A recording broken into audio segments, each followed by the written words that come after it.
नमस्कार। आज की कहानी में आपका स्वागत है। आज की कहानी का शीर्षक है घमंड। घमंड जो इंसान कहीं ना कहीं कर बैठता है अनजाने में भी, और उसे पता ही नहीं चलता है कि घमंड किस बात का घमंड हम कर रहे हैं। कोई धन का घमंड, कोई ज्ञान का घमंड, कोई अपनी सुंदरता का घमंड, कोई अपने घर का घमंड, किसी को अपने खाने पीने को बहुत अच्छा बनाने आता है तो उसका घमंड। तो इसी के बारे में हर इंसान के अंदर अंदर घमंड रहता है और कभी ना कभी वो घमंड को टूटना ही होता है। तो आज की कहानी उसी पर आधारित है। एक आदमी था, उसको इस बात पर बहुत घमंड था कि उसके बिना उसका परिवार नहीं चल सकता है। उसके बिना उसका परिवार नहीं चलता था।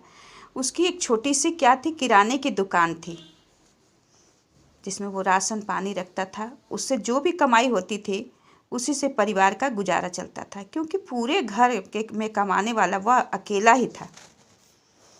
अकेला था इसलिए उसे लगता था कि उसके बगैर सब भूखे मर जाएंगे।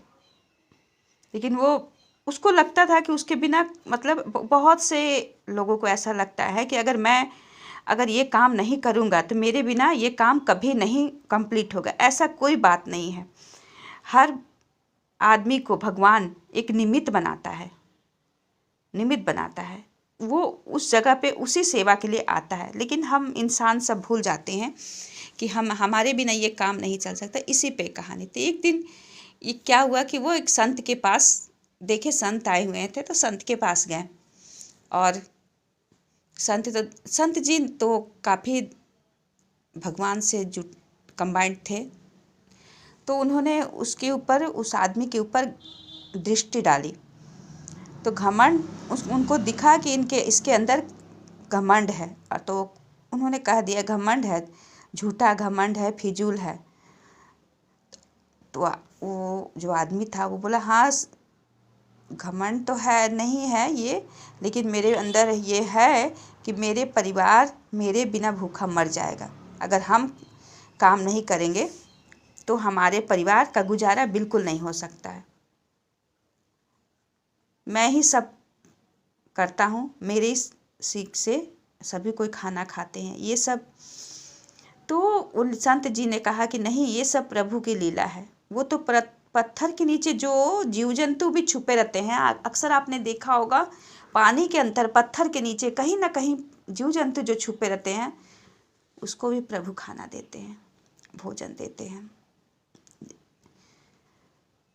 तो सत्संग जैसे समाप्त हुआ, सत्संग समाप्त होने के बाद उस आदमी ने संत जी से ने कहा कि मैं दिन भर में जो कमा कर जो पैसा लाता हूँ उसी से मेरा घर का खर्च चलता है। मेरे बिना मेरे परिवार के लोग जल्दी ही भूखे मर जाएंगे। वो माने उस आदमी को इतने घमंड हो गई थी कि वो इस तरह संत जी के पास में कह दिया। अब संत जी ने उसे बड़ी प्यार से समझाया। बड़े बड़े संत लोग जो बहुत प्यार से समझाते हैं, बेटा ये तुम्हारी मन का भ्रम है। संत जी ने कहा, बेटा तुम्हारी यह मन का भ्रम है। हर कोई अपने भाग्य का ही खाता है, क्योंकि हर आत्मा जो है, हर इंसान वो अपने भाग्य का ही खाता है। वो जो भाग्य में लेकर आता है वही खाता है, कोई किसी को नहीं खिलाता। लेकिन हम लोग सोचते हैं कि हम लोग किसी को खिलाए। तो वो आदमी बोला, यदि ऐसा है तो आप मुझे साबित करके दिखाओ। संत जी को वो आदमी ने कहा, मतलब घमंड जो ऐसा होता है कि किसी की बात सुनने में भी सुन भी नहीं सकते वो लोग। संत जी ने हंस कर कहा, ठीक है बेटा, तुम बिना किसी को बताए अपने घर से 1 महीने के लिए चले जाओ। उसने पूछा, मेरे परिवार का ध्यान कौन रखेगा? एकदम आश्चर्यचकित, मेरे परिवार का ध्यान कौन रखेगा? संत जी ने समझाया, बेटा परमात्मा सबका ध्यान रखता है, तुम्हें यही तो देखना है। वो चुपचाप चला। तो वो बोला, आप चुपचाप चले जाओ बेटा। तो वो चुपचाप चला गया। कुछ दिनों के बाद गांव में यह अफवाह फैल गई कि उसे शेर खा गया। उसके परिवार वाले ने कई दिनों तक उसे ढूंढते रहे, रोते रहे, लेकिन उसका कुछ भी पता नहीं चला। आखिरकार गांव के कुछ भले लोग उसकी मदद के लिए आगे आ गए। उसके परिवार की मदद के लिए कुछ लोग आ गए। एक सेठ ने उसके बड़े लड़के को अपने यहाँ नौकरी दे दी। गांव वालों ने मिलकर उसकी बेटी की शादी कर दी। एक भला आदमी उसके छोटे बेटे को पढ़ाई का पूरा खर्च ले लिया। 1 महीना बाद पढ़ाई का पूरा खर्च देने को तैयार हो गया। पूरा मतलब घर एकदम अच्छा से चलने लगा। एक दिन 1 महीने बाद वह आदमी छिपता छिपाता रात के वक्त अपने घर लौट आया। पहले तो घर वालों ने भूत समझकर दरवाज़ा ही नहीं खोला। जब वह गिड़गिड़ाया और उसने संत जी की हुई बातें को सारी बातें सुनाई, तो उसकी बीवी ने कहा कि हमें तुम्हारी कोई ज़रूरत नहीं है। अब तो हम पहले से भी ज़्यादा सुखी हैं। उस आदमी का सारा घमंड चूर चूर हो गया और कहने लगा कि मुझे माफ़ कर दो। संत जी ने बड़े प्यार से कहा था, मुझे समझाया था, मैंने नहीं समझा। अब तुम्हें अपने घर वापस जाने की क्या ज़रूरत है।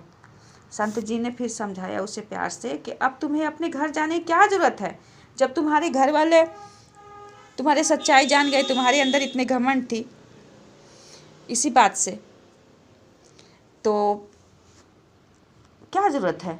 बेटा इस जगत को चलाने वाला, संत जी ने समझाया, बेटा इस जगत को चलाने का दावा करने वाले बड़े बड़े बादशाह मिट्टी में हो गए। बड़े बड़े बादशाह भी तो आए थे ना।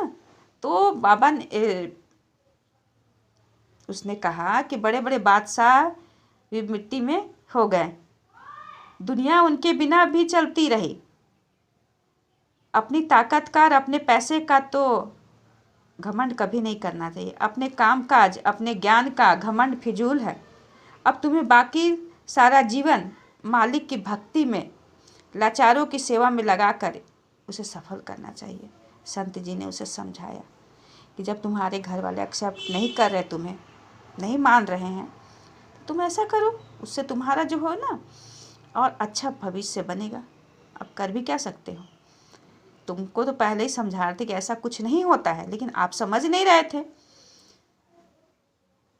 अब वो आदमी संत जी के चरणों में गिर पड़ा और रोते हुए बोला, आप जो भी कहेंगे आज से मैं वही करूँगा। उस आदमी ने संत जी के पैरों में गिरकर कहने लगा। तो ये कहानी हमें यही शिक्षा देती है कि एक बार सोचना ज़रूर, कहीं हम भी किसी चीज़ का घमंड तो नहीं करते हैं। आज देखिए, सबको पता है कि इस शरीर को छोड़ के जाना है, कुछ नहीं रहेगा, लेकिन सब करते हुए भी सब घमंड एक न कुछ चीज़ का घमंड लेकर ही चलते हैं।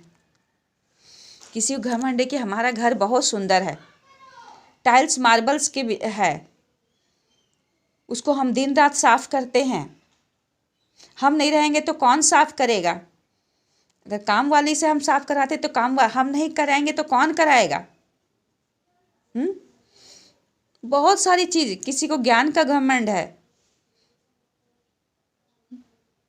सबको कुछ ना कुछ। ये घमंड कभी भी किसी चीज़ का घमंड नहीं करना चाहिए, क्योंकि वो बैठा है ऊपर। हमारे कर्मों के अनुसार हमारे अंदर वो चीज़ की गुण भरा हुआ है। हर इंसान के अंदर कुछ ना कुछ गुण भरा हुआ है, अवगुण भरा हुआ है। तो अगर हम हर इंसान के अंदर गुण देखेंगे और अवगुण को साइड कर देंगे, तो हम सबसे प्यार से रह सकते हैं, एक दूसरे से प्यार से रह सकते हैं। क्योंकि कोई इंसान ऐसा नहीं है कि उसके अंदर अवगुण भरा हुआ है, और कोई इंसान ऐसा नहीं है जिसके अंदर केवल गुण ही गुण भरा हुआ है। दुनिया में कोई भी नहीं है, सबके अंदर दोनों मिक्स है। आप चेक करना है, लेकिन हम लोग हैं जो चेक ही करना भूल गए कि हमें चेक कैसे करना है, कि हमारे अंदर कौन से अवगुण हैं। वो अवगुण ही घमंड बन जाता है। अच्छा, आप सब खुश रहें, हमेशा परमात्मा की प्यार में बंधा रहें, स्नेहपूर्वक रहें। नमस्कार।